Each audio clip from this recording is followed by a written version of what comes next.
My name is Teon Edwards, and I'm the director and a co-founder of EDGE, the Educational Gaming Environments Group at TURC, a not-for-profit STEM education company.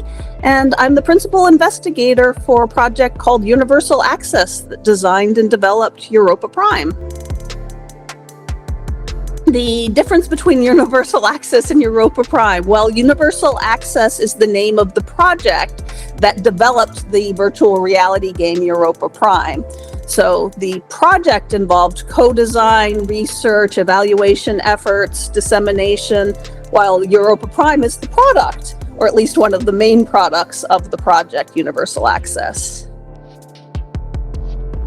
I work at a company called TURC, a not-for-profit STEM education company. And at TURC, I work in a group called EDGE, the Educational Gaming Environments Group. So EDGE is a division of TURC. Within EDGE, we focus on game-based learning, use of tools and media to be reaching students who aren't otherwise being well served by schools. TURC does general STEM, or science, technology, engineering, and mathematics education and research development. For the last couple of years, I've been sharing versions of the game Europa Prime with students, with the public, with parents, with the co-design team members. Getting to watch people play Europa Prime is really exciting. People just get so excited getting into the game, seeing it, experiencing it. We aimed Europa Prime in part at players who are new to virtual reality. So often this is one of the first, if not the first time players are in virtual reality at all. So they're especially excited to be just having that immersive experience. And then you add in the stuff where we've been working at designing it for so long, and we have these images in our own heads, and then they became images developed by mixed reality, and now they're being experienced by people. There's nothing like it. Europa Prime VR has changed a lot over the course of its design and development, and one of the latest features added, like very close to the end, was how we implemented the doors to be, how did you know which doors you could go through as a player, which ones were locked, which ones were unlocked, and which ones could possibly be unlocked if you had the right code. This wasn't an overly designed feature, but it really represents something that we were trying to capture throughout the process, which is how do we give information to players in a really clean, simple, not complicated manner? And you can just look at a door in Europa Prime and you can say, nope, that door is locked and I can't do anything about it right now. Or you can look at a door and go, yes, I can go through that, and travel on up to it and go on through. The brightness controls in Europa Prime are a perfect example of embedding a feature to be helping with sensory challenges or differences. You can just go up and treat them like dimmer switches, but that's one of the things that we've designed since really early on. So at this point, it's less captivating to me, though when I step back and remember that this isn't a thing that most games do. You usually have to go to a settings control panel and find the place to be changing what the default settings are, and it just made it as simple as walking into a room and adjusting the lights. She realized that if she increased the brightness, it actually increased the brightness of the numbers on the inside, and then you could see it. So that's perfect, because indeed one of the things that we didn't implement very much in the game, but was part of the design, and it's exciting to see when bits and pieces of it happen, is can we force people to use the brightness controls so that they're aware of them? And so rooms where you had to make adjustments to the brightness in order to solve the puzzles was one of the earliest parts of the design. And most of those pieces ended up getting implemented. You can just turn on the UV lights without turning down the regular brightness in the room. Trade-offs, but I heard a story recently about someone who figured out that they could adjust the brightness in a room, and suddenly the code they needed to be opening a door showed up more brightly. So an unintended example of something that we were trying to encourage people to do. The design of Europa Prime was a multi-year project with lots and lots of people involved. We worked extensively with student interns from Landmark College. One of our co-design students was Gerald. He joined us the first semester, and he was with us for all 2 years of the co-design process. He shaped the game more than just about anybody else in ways that I couldn't have imagined before the co-design process started. He grew as a person and as a designer over the course of the project in ways that are really exciting to see. I mean, all undergraduate students are going through a moment, that brief span of time where they're transitioning. It was just wonderful to share those 2 years with Gerald. Nothing like it. When Jamie and I were first considering what we might do in virtual reality, we really were excited to be taking people out to this icy moon. He was a biologist, I'm an astrophysicist, and so we sort of thought, yes, we can make a really cool sci-fi story in this, something that's exciting, that people really want to play. So we'll take the really exciting science of Europa, a potential place for life, and we'll take this really exciting sci-fi premise of, hey, maybe there is life out there. And then we'll take this strength of VR, of taking people to somewhere they can't go in person, and we'll merge all of those things together. Virtual reality allows us to control a whole lot of someone's experience, guide a player's attention in a way that you can't in the real world. We can control the sensory experience in a way that we can't in the real world. Bringing all of those different pieces together got us Europa Prime.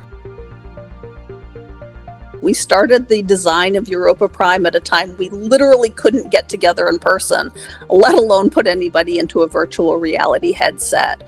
So for a long time, we had a team of people trying to design a virtual reality game without the ability to be in VR. And for a number of the co-design team members, they'd actually never been in VR at all. I actually think it got us to some really interesting places as a result, because we couldn't be getting into the nitty-gritty of stuff. We really had to be staying at a level that was creative about the story and the premise and the puzzles and so on, and not into, can I code it to do this thing, or how does that particular thing play out while you're in the headset. But at the time, it was certainly really frustrating at times. One of the challenges many people face when experiencing VR is, how long can you be in the headset and be comfortable? This turns out to be particularly true for neurodivergent players, one of our primary target audiences, our main members of our co-design team. It also turns out to be one of my major issues, but it was also pretty darn hard on the development front. Getting in to be testing something and giving feedback in short bursts never really worked as well as being able to get in and really explore that personal challenge that mirrored so well what we were trying to design around for the game. Was, I think, really interesting, but it was also really difficult. Immersive, accessible, and challenging. Europa Prime is a STEM-based virtual reality game. It's designed to be fun and engaging, and to introduce player to some science concepts and experiences. It takes players to Europa, an actual real place. It's an icy moon of Jupiter in the future, in a completely science fiction setting. So it's this interesting merger of real world science and science fiction speculation. Yeah, so Europa Prime has lots of fun little puzzles and mini games in it, and I like playing lots of them. But if I only had to choose one, like if I were stuck on a desert island, probably the laser puzzle game. Has a personal experience for me, having worked on laser puzzle things for a long time, and honestly, it's the kind of puzzling I like. That said, we made a gravity room in the game that's a sort of a little hidden Easter egg if you're able to find it. And honestly, there's nothing like trying to play basketball or cornhole when the gravity is as light as it is on Europa. Very early in the development of Europa Prime, we were having conversations about sensory differences, sensory challenges that a player, especially a neurodivergent player, might bring to VR. And the concept of overwhelm was brought up. And suddenly there was a switch in the conversation. And we weren't just talking about overwhelm as something that a player might experience, but as something that we might actually embed in the game. So we started thinking about puzzles that could actually give players an experience of how was one overcome overwhelm. What do you do when you're feeling overwhelmed? And that transition from something that was about the sensory experience of the game and what we were trying to do on that end, and the story and content of the game was really transformative. Last year at Main Space Day, I was putting students, middle school students, into Europa Prime, but they were getting in for like 2 or 3 minutes because there were lots and lots of kids who wanted to get into the VR headset. And at some point, the students who were watching, who were waiting for their turn, realized that they could be part of the experience, that they could be talking through what was happening and try to be thinking ahead for what they were going to go and do in with their 2 minutes. And it went from a single player experience into this whole group of students being strategic and how they were going to do things. And they started helping each other out and sharing the bits and pieces of information and talking to the person who was in the headset. And this group of middle school students in 2 minutes segments managed to get through the first 3 chapters of the game. I'm secretly most proud of the parade of Minos. Didn't have anything like it envisioned when we first started designing Europa Prime, but as soon as the story started moving over towards these cephalopod-like characters, I had this vision in my head of watching these majestic creatures move across the screen and having one of them settle in to be looking straight at the player. I'm so proud of the team who pulled it off, because when we first started talking about it, the development group sort of looked at it, we can't do that. That kind of fluid motion is really hard. And by the end of that meeting, someone had gone online and figured out a way to be doing something. And months later, that little idea from that meeting turned into what I think is just a beautiful scene.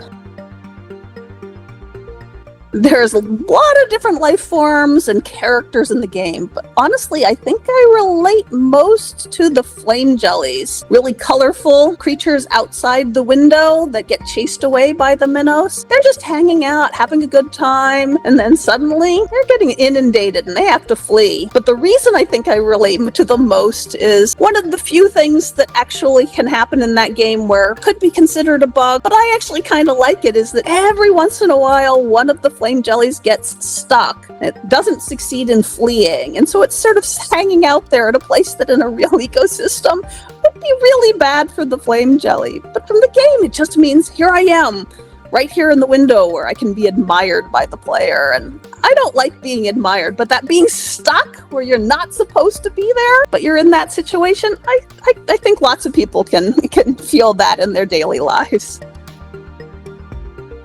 Europa Prime is designed as a game. We want people to have a good time playing it, but it's specifically a STEM-based game. We're hoping that players become interested in and aware of some science that they might not otherwise be exposed to, and taking advantage of gameplay time for that kind of exposure and learning. At first, I had really deep objectives for the game, or at least some pretty in-depth ones. And then I realized that there were lots of people who just didn't even know Europa was a real place. What I hope is that players who come to it bring whatever they do know to the game, and that they leave knowing a little bit more. So if they come to the game knowing nothing at all about Jupiter and Europa, and they leave with, oh, Europa is an icy moon and maybe there's life there, I'll be thrilled. I hope they start thinking about the real potential of astrobiology, which is the science of life in the universe.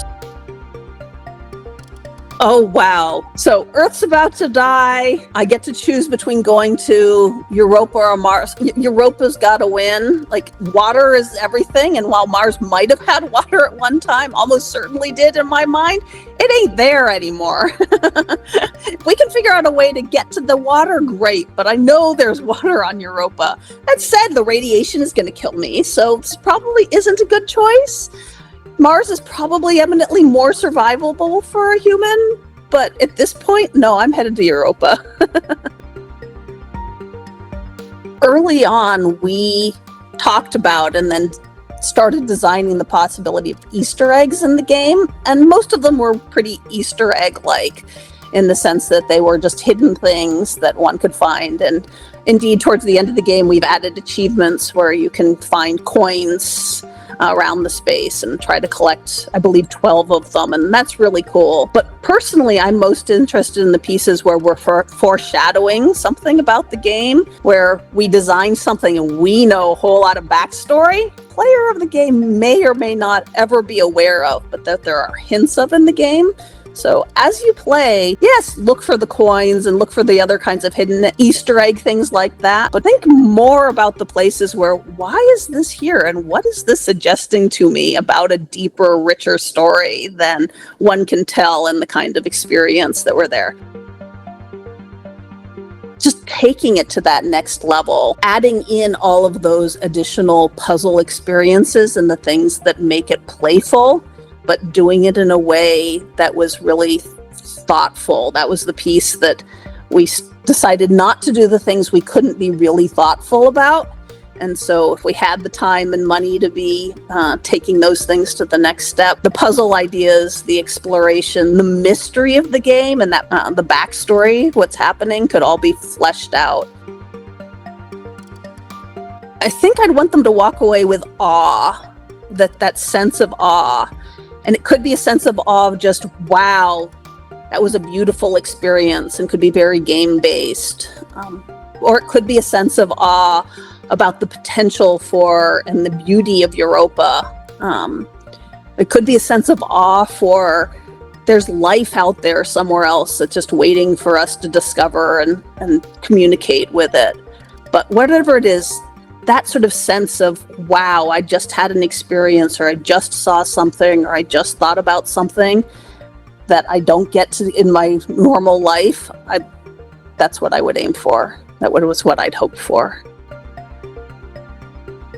So Europa Prime is being launched on October 14, 2025, the 1-year anniversary of the launch of NASA's Europa Clipper mission. Europa Clipper mission, it won't reach the Jovian system until 2030, but it's going to be exploring Europa and whether or not Europa actually has the conditions necessary to support life.